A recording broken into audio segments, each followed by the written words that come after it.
ശബരിമല പ്രശ്നത്തിൽ നിയമസഭയിൽ പ്രതിഷേധം കനക്കുന്നതിനിടെ ചോദ്യോത്തരവേളയിൽ മുഖ്യമന്ത്രി പിണറായി വിജയന്റെ മറുപടി പ്രസംഗം നീണ്ടുപോയെന്ന് ആരോപിച്ച് സഭയിൽ പ്രതിപക്ഷ നേതാവ് രമേശ് ചെന്നിത്തലയുടെ നേതൃത്വത്തിൽ പ്രതിഷേധം.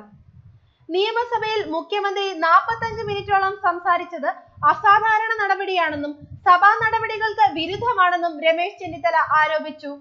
എന്നാൽ പറയാനുള്ള ആരോഗ്യം ഉള്ളതുകൊണ്ടാണ് ഇത്രയും നേരം സംസാരിച്ചതെന്നായിരുന്നു മുഖ്യമന്ത്രിയുടെ മറുപടി.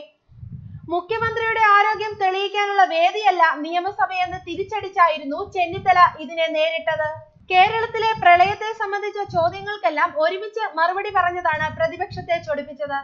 8:30 മുതൽ 10 വരെയാണ് ചോദ്യോത്തരവേള. അംഗങ്ങളുടെ അവകാശം കവർന്നെടുത്ത് മുഖ്യമന്ത്രി 45 മിനിറ്റ് സംസാരിച്ചു. ആരെയും ചോദ്യം ചെയ്യാൻ അനുവദിച്ചില്ല. ഇങ്ങനെയാണോ സഭ നയിക്കേണ്ടതെന്ന് സ്പീക്കർ വ്യക്തമാക്കണമെന്നും രമേശ് ചെന്നിത്തല ആവശ്യപ്പെട്ടു. ചോദ്യോത്തരവേളയിൽ മുഖ്യമന്ത്രി അംഗങ്ങളുടെ അവകാശം കവർന്നെടുത്തുവെന്നും പ്രതിപക്ഷം ആരോപിച്ചു. ആരെയും ചോദ്യം ചെയ്യാൻ അനുവദിക്കാതെ മുഖ്യമന്ത്രി 3/4 മണിക്കൂറോളം സംസാരിച്ചുവെന്നാണ് പ്രതിപക്ഷത്തിന്റെ ആരോപണം. ചോദ്യങ്ങൾ ക്ലബ്ബ് ചെയ്ത് ആരെയും ചോദ്യങ്ങൾ ചോദിക്കാൻ അനുവദിക്കാതെ മുഖ്യമന്ത്രി സംസാരിച്ചത് ശരിയായില്ലെന്ന് പ്രതിപക്ഷ നേതാവ് കുറ്റപ്പെടുത്തി. മുഖ്യമന്ത്രിയുടെ ആരോഗ്യം പ്രകടിപ്പിക്കേണ്ടത് നിയമസഭയിലല്ല, ചെന്നിത്തല ആഞ്ഞടിച്ചു.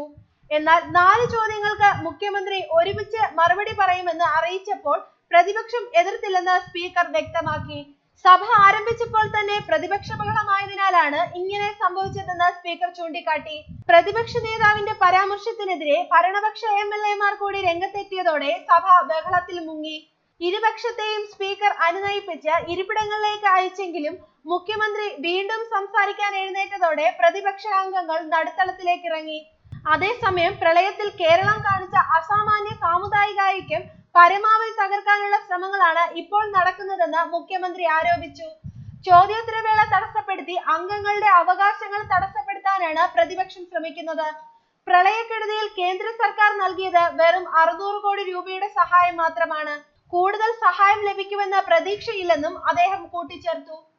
ശബരിമലയിലെ നിയന്ത്രണങ്ങളിൽ പ്രതിഷേധിച്ച് കറുപ്പ് വസ്ത്രം ധരിച്ചാണ് PC ജോർജ് MLA-യും BJP അംഗം O രാജഗോപാലും സഭയിലെത്തിയത്. ശബരിമല പ്രശ്നത്തിൽ നിയമസഭയിൽ O രാജഗോപാലും PC ജോർജും യോജിച്ച് പ്രവർത്തിക്കുമെന്ന് കഴിഞ്ഞ ദിവസം അറിയിച്ചിരുന്നു. ന്യൂസ് ഡെസ്ക് മലയാളി വാർത്ത.